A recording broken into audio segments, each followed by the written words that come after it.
Hello my friends, it's the Game Boy Geek here, and today you'll be leading a band of warriors trying to gain the most power. You'll be sending out your chosen characters to loot districts to gain money, control districts to gain you power and abilities, and playing trick cards giving you tactical abilities or maybe endgame power. Chronicles of Waral is for 2 to 4 players, plays in 30 to 45 minutes for ages 10 and up, and published by Mosquito Games. It's on Kickstarter right now, so I'm going to show you how the game works, and I'll see you on the other side.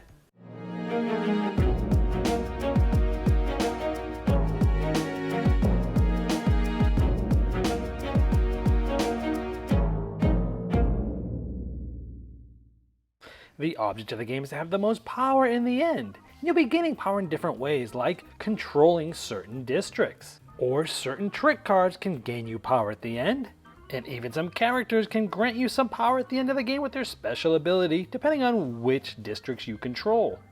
At the beginning of the game, each player is going to get 4 of these cool characters. They're going to select one in secret, and then once everyone's selected, they flip it up, and then they pass the other 3 cards to the left. And you continue through this drafting procedure until each player has 3 of these unique characters. The game is set up with districts out on the main board, and there'll be a certain amount of these depending on the amount of players. Here we're playing with a 2-player game, so there'll be 8 districts out there. Now turns are very simple. You have 1 of 3 options to make with your turn, and since you have 3 characters, you're going to have 3 turns per round. One of the things you can do on your turn is loot a district. You simply place your character token there and you'll take the money that's in the loot section of that district. In this case, 1 copper and 1 silver. However, you'll also activate your character's ability if possible. In this case, it says the Vagabond will, if you loot a merchant district, you'll get 1 extra copper coin. And since this is a merchant district, you'll get 2 copper instead of 1. And that character token will stay on that district.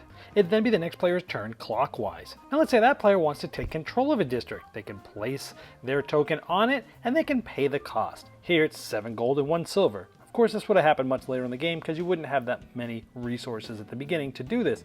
But this specific district is going to give you power if it's under your control at the end of the game. And here we see it's worth 5 power. That's huge, but the cost was very high as well.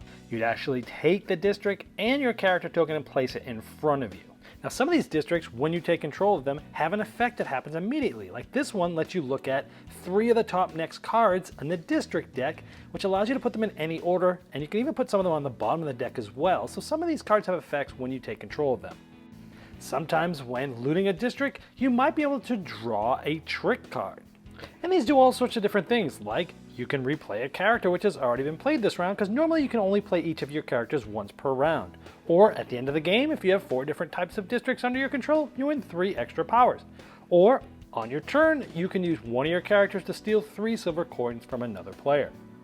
And in the example of this last one, you'd actually have to flip one of your characters that you haven't yet used this round in order to take this turn. So that's one of the 3 things you can do with your characters. One was looting, one was taking a district under control, and sometimes you'll use them to activate some of these trick cards. Now you can never place your character on a district that you already have one of your own characters there, but you can go where somebody else's character's there and loot there as well. In this case, the assassin goes here and loots, and with the assassin, if you loot a district already occupied by an opponent, you gain an extra copper. Cool way to use the assassin's ability. Now once all the players have used all 3 of their characters, it's the end of the round. Keeping in mind, some of the characters may have been used to play trick cards. Now any districts that have more than 1 character there, as we just showed here, gets wrecked, which means basically that district goes to the bottom of the district deck, and those characters get given back to that player, and all characters that are out in the districts go back to the players. And then new district cards are drawn to refill in the holes. Now at the beginning of a new round, you get to look at all the districts that you control, the ones that you purchased in all previous rounds, and sometimes in the upper right you'll be able to collect things from them. Like the one on the left, you can collect a gold, the one on the right, you can collect one of those trick cards. So it's sort of an engine building, because as you're controlling more and more districts, you're going to be getting more and more things at the beginning of each round. Now you'll continue playing rounds like this until one player has a certain amount of power. Now in a 2-player game, once you have 15 power, that will end the game at the end of that round. And again, look at the power in the bottom right of the cards to see how much you have.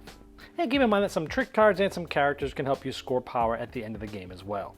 And whoever has the most power at the end is the winner.